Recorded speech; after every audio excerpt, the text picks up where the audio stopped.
The seventh word, a reading from Luke's Gospel. It was now about noon, and darkness came over the whole land until 3 p.m, while the sun's light failed. And the curtain of the temple was torn in two. Then Jesus, crying with a loud voice, said, "Father, into your hands I commend my spirit." And having said this, he breathed his last. When the centurion saw what had taken place, he praised God and said, "Certainly this man was innocent." And when all the crowds who had gathered there for this spectacle saw what had taken place, they returned home beating their breasts.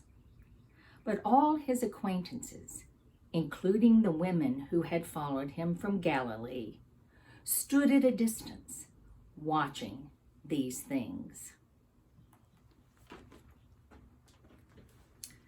Luke is the only gospel that has Jesus and the one he called Father speaking directly to each other at the beginning of his baptism journey and now at the moment of his death. At baptism, we overhear the heavenly voice, "You are my Son, you are my beloved. In you I am well pleased.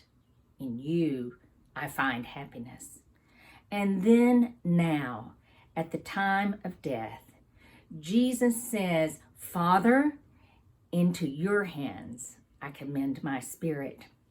The Common English Bible uses a phrase I'll continue to use because it's beautiful. It says, "Father, into your hands I entrust my life." These two phrases are like bookends that have held, reverberated through, informed all of the ins and outs of Jesus' entire life and relationship with the Father. You are my beloved. Into your hands I entrust my life. You are my beloved. Into your hands I entrust my life. It's almost embarrassing, isn't it, to make witness to such an intimate conversation. This seventh word is not singular. It's a dialogue, a legacy of spiritual intimacy that doesn't change his circumstance. It transcends his circumstance, even his death. From the moment Jesus stepped out of the Jordan dripping wet, they were practicing these words and vows to each other together. Jesus had been hounded by the dark force of deception in the wilderness. Then foes feared and misunderstood him. They tried, wagered, cajoled, and criticized him. They pushed against him at every level. So Jesus and the Father, they practiced throughout all of their life together, as we know it, through all the twists and turns that showed up, entrusting his life into the reality that his and therefore our life is beloved, and that belovedness comes from God and nowhere else. We can't contrive it or control it. It is gift that comes. It is nothing that any circumstance, even death, can undo. This is precisely the picture of living the baptized life and the baptized life cycle of death and resurrection over and over throughout our lives. Some people have deeper and more wounds than others, but few things have been as universally shared as these uncertain and bewildering days of virus. These days, you may not leave your neighborhood for weeks at a time, and your new hobby is sewing masks for a hospital employee, or to wear to the public in the hopes for that beloved bleach, or paper goods. Fear is the hottest commodity around, and it can quickly have its way with us, especially and particularly if you are short of breath or wondering if someone you love or even you will die from this virus.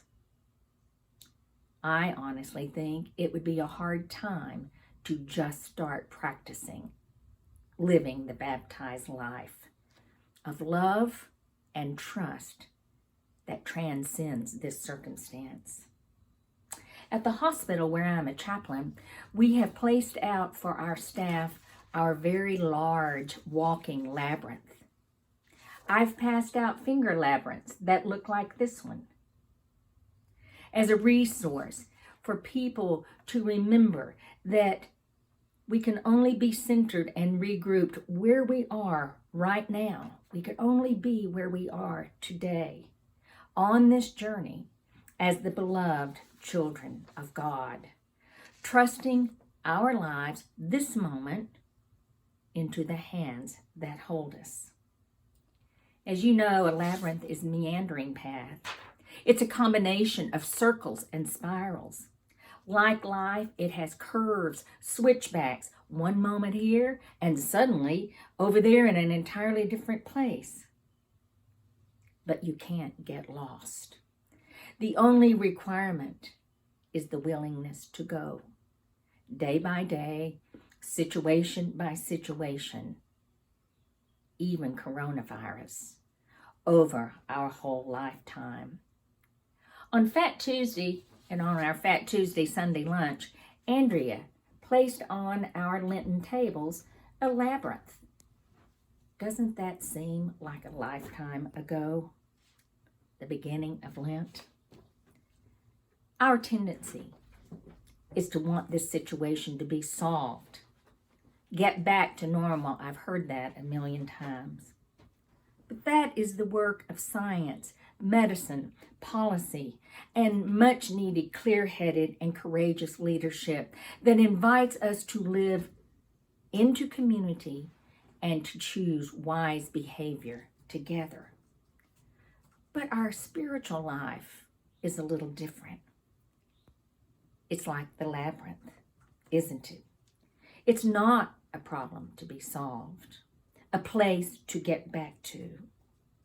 Our spiritual life is a clear and certain journey, living into our baptized life in whatever circumstance we find ourselves, the willingness to entrust our lives into the hands of God. So put on your masks, friends, and get out your labyrinth. This is the one that I've done over the last few weeks. And let's go together, practicing with Jesus what transcends this circumstance, even if it should kill us. Into thy hands we entrust our lives. Amen.